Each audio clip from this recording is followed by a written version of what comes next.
como le...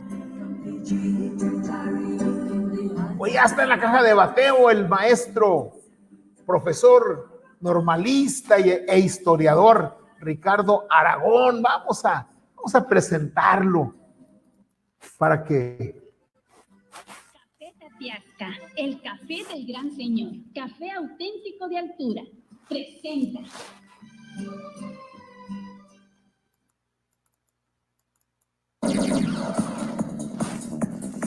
Charlando con los expertos.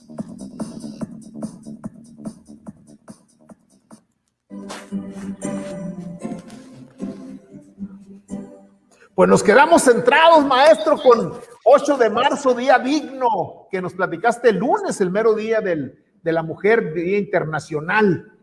¿Sí? Adelante, maestro. Gracias, sí. La verdad es que lo que ocurrió el día 8 de marzo, que ha captado los reflectores de todo el mundo, aún sigue dando mucho de qué hablar. Lo que nosotros hemos tratado de interpretar estos movimientos es a partir de un criterio de que todo lo que los movimientos que actualmente hemos conocido son movimientos que no están ajenos, a las luchas históricas de cientos de mujeres mexicanas que también en diferentes etapas de la historia han contribuido y han alzado la voz y han clamado por encontrar un mundo mucho más justo, mucho más horizontal, mucho más equitativo y que si bien se resiste a esto, pues la verdad es que se han dado algunos pasos importantes. Comentábamos que una de las dificultades que el movimiento feminista o la lucha de las mujeres ha encontrado a lo largo de su historia es justamente el reconocimiento de sus intervenciones, el reconocimiento de las contribuciones que han hecho en diferentes luchas célebres y de un gran impacto en el devenir de nuestra nación. Y a pesar de esas intervenciones y grandes contribuciones, lo cierto es que a la hora de la cosecha de los triunfos, a la hora de la consumación de los anhelos, la verdad es que las mujeres no han sido reconocidas y han quedado prácticamente fuera de estos movimientos en la etapa justamente donde logran coronarse. Platicábamos que de manera arbitraria se pueden elegir varios periodos y uno de ellos podría ser justamente, decía la vez pasada, el periodo de la independencia, en donde tenemos registros de que las mujeres tuvieron una intervención muy significativa y colaboraron de manera muy efectiva en las diferentes etapas de la guerra y sobre todo en la lucha y la conquista de la independencia. Sin embargo, cuando uno analiza las diferentes constituciones que han sido, digamos, el legado más significativo de estos movimientos, encontramos que las mujeres no ven reflejadas ahí sus inquietudes, no ven reflejadas sus aspiraciones, los anhelos por los que también pusieron en riesgo su vida y que incluso pagaron los mismos costos que los propios varones. Ya decía yo que si bien al principio había opiniones que consideraban que las mujeres debían ser tratadas con un cierto ánimo de caballerosidad, aun cuando estuvieran involucradas en movimientos sediciosos.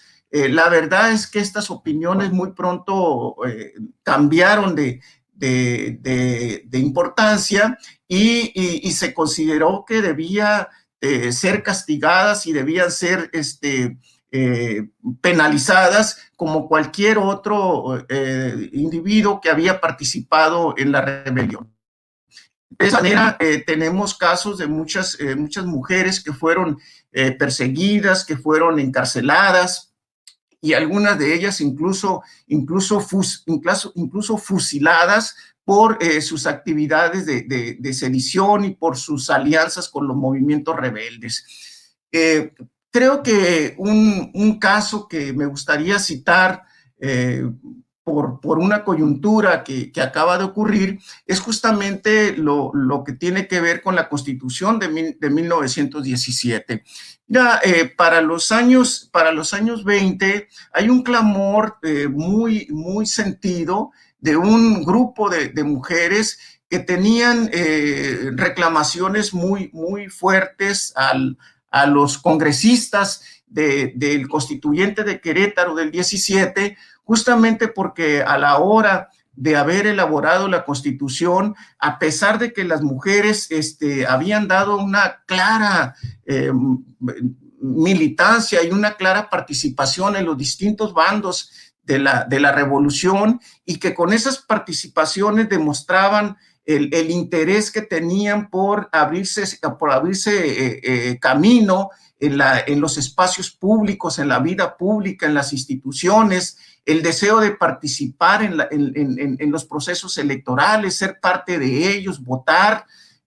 A pesar de todo eso, la verdad es que a la hora de la promulgación y de la versión definitiva de la Constitución, nada de eso quedó ni mínimamente plasmado en favor de estas aspiraciones de las mujeres. Yo creo que podemos, por ejemplo, observar que atrás de los movimientos, por ejemplo, en el caso de Madero, en la etapa de su lucha cívica, su lucha antirreeleccionista, y que tenía como bandera principal justamente el respeto al voto, el respeto al sufragio efectivo, muchas mujeres estuvieron de parte de Madero, fueron participantes en los distintos movimientos y contribuyeron desde su campaña electoral y en la lucha justamente revolucionaria, lo que demuestra de manera clara que tenían pues un interés muy grande por abrirse caminos en estos espacios. Sin embargo, como te digo, lo mismo estuvieron apoyando a Carranza, lo mismo estuvieron apoyando a Villa, etcétera, y con estos movimientos, pues, lo que dejaba entrever es esta inquietud política por la necesidad de ir abriendo camino y poder democratizar más los espacios y la vida pública, para lo cual ellos habían arriesgado la vida y habían tenido una participación. Pero a la hora, pues, de poder concentrar lo que se ha dicho, los anhelos y las grandes aspiraciones que dieron pie a la revolución, muchos de estos anhelos quedaron completamente excluidos, fueron justamente los anhelos de las mujeres, ya que no se veían reflejadas ahí. Hay varias cartas que hemos conocido, que justo en el momento cuando el Congreso deliberaba entre el año de 1916 y 1917 en Querétaro, en esta idea de ir construyendo la nueva Constitución, hasta la hora de los debates llegaron varias cartas de mujeres que tenían atrás de ellas toda una participación en la revolución, y que en esas cartas ellos alzaban la voz y clamaban a los congresistas que tomaran en consideración las aspiraciones de las mujeres, y una de ellas era justamente que se democratizara la vida pública, que tuvieran oportunidades a ocupar puestos en las instituciones públicas, que tuvieran oportunidades de votar, que tuvieran oportunidades de ser elegidas, etcétera, y muchas de estas, digamos, cartas que llegaron ahí de estas mujeres fueron completamente desoídas, y quienes estaban deliberando, incluyendo las facciones que se consideraban más progresistas, pues la verdad es que se mostraron renuentes, se mostraron reacios y no dieron, digamos, la mínima oportunidad para que las reivindicaciones que las mujeres exigían que fueran consideradas en la Constitución fueran tomadas en cuenta. Posteriormente a la promulgación de la Constitución, todos estos primeros años del 18, 19, 20, la Constitución se va a topar justamente con una crítica muy fuerte de parte de las mujeres, y entre otras oposiciones que había, justamente porque veían en ellas, en este documento, veían que las dejaba de lado. Uno de los apartados, digamos, que más cuestionaron las mujeres, justamente lo que tenía que ver con el tema de la ciudadanía, el derecho, la calidad de ser ciudadano y sobre todo que se describía en todo lo que tenía que ver con el artículo 34, el artículo 35, el artículo 36 de la Constitución del 17. Cuando uno analiza estas partes, queda bastante claro que el elemento que no se ve, digamos, comprendido en esto es justamente las mujeres. Por eso los movimientos y las exigencias, hay cartas, les digo, que se dirigen completamente todavía en los años 23, 24, le dirigen a Obregón, le dirigen a Plutarco Elías Calles, pidiéndole la intervención ante el Congreso para que se tomaran, digamos, la flexibilidad y pudieran modificar el artículo 34, que era un artículo donde solamente hablaba de los derechos de los mexicanos como ciudadanos, y todos los y ellas pedían que no solamente se dijeran de ciudadanos, de los derechos de los ciudadanos, sino que también se dijera de los ciudadanos y de las ciudadanas mexicanas, y que luego todas las atribuciones y todas las obligaciones que se describían, pues que también se explicitaran que incluían a las mujeres, ya que lo que ahí se decía básicamente estaba dirigido a las mujeres. Entonces, queda claro, este es un ejemplo contundente de una de las grandes paradojas, de una de las grandes ironías de la historia, sobre todo que muestran esta falta de reconocimiento a la contribución que las mujeres hicieron en sus luchas, en su ánimo por ir construyendo ambientes más horizontales, vidas más democráticas, democracias mucho más plurales, más inclusivas, y que ellas venían pugnando desde tiempo atrás. En este sentido, maestro, creo que hay dos casos ejemplares que me gustaría ponerlos así brevemente de estas luchas, y que son de alguna manera conocidas, pero no debidamente reconocidas. Es el caso de los congresos feministas que se celebraron en Yucatán entre los años de 1900, finales del 15 y los años del 16. Dos congresos auspiciados justamente por una generación de revolucionarios, y en la que participaron justamente mujeres que habían tenido una intervención en la revolución, que la habían vivido de cerca o que habían sido testigos de ellas. Analiza la agenda de los debates. Cuando uno revisa las resoluciones del Congreso, lo que se ve como eje, como preocupación de las mujeres, es justamente su deseo por democratizar la vida pública, su deseo por el voto, su deseo por intervenir en las decisiones.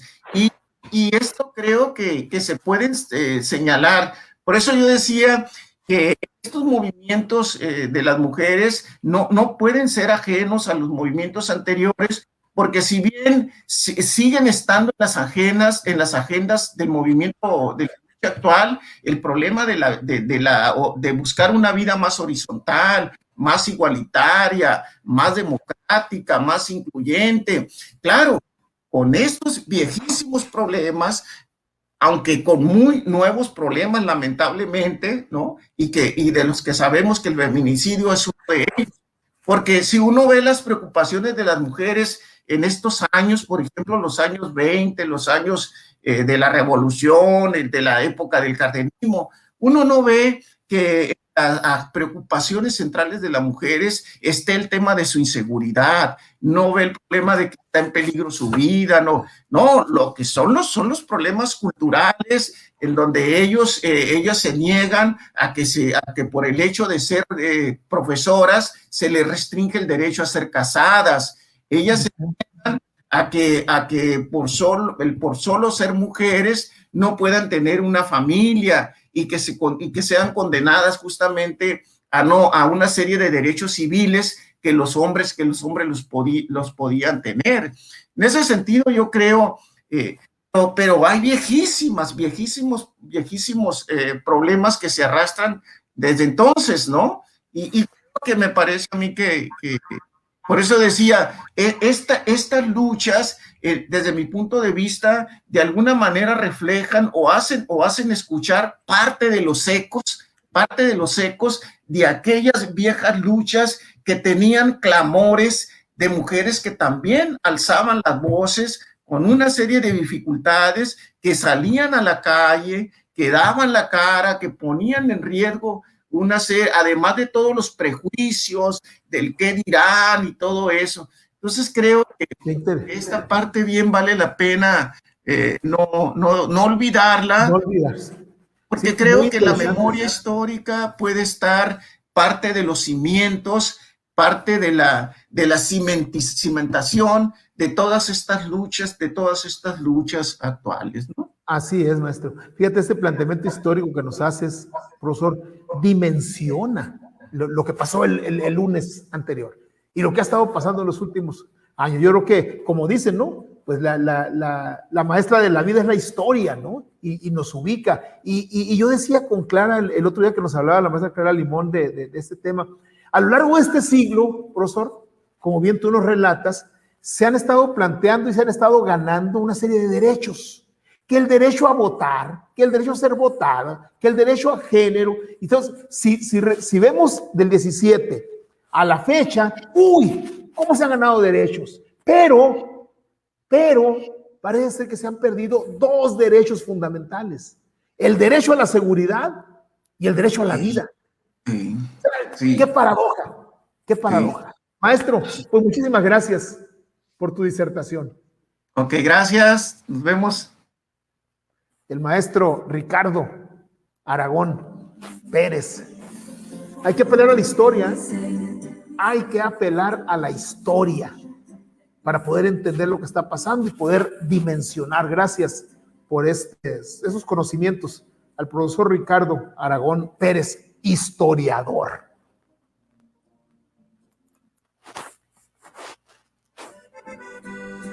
Café Tapiasca, el café del gran señor. Disfruta de un auténtico café 100% orgánico, sembrado, cultivado y cosechado por mujeres nahuas en la sierra de Songuelita, Veracruz.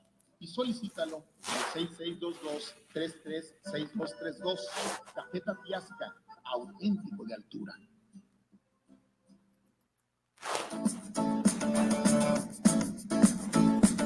Bienvenido al mundo de las vitaminas. Nutrición ortomolecular. Te ayuda a obtener una nutrición óptima, de acuerdo a tus características personales. No existen enfermedades, solo deficiencias nutricionales. Visítanos en Facebook, @ortomolecularsonora, o escríbenos al correo electrónico ortomolecular.sonora@gmail.com. Te atiende la terapeuta Lilia Diana Miranda, diplomada en acupuntura, homeopatía y biomagnetismo. Fórmulas originales. Ortomolecular Sonora. Las vitaminas y el suplemento alimenticio que tu cuerpo necesita. Presenta. La frase del día. En confieso que él es. Y aquí van a ver por qué le decía a Jorge que tiene que ver con él esta frase. La felicidad no es resultado de lo que tenemos, sino de lo que damos.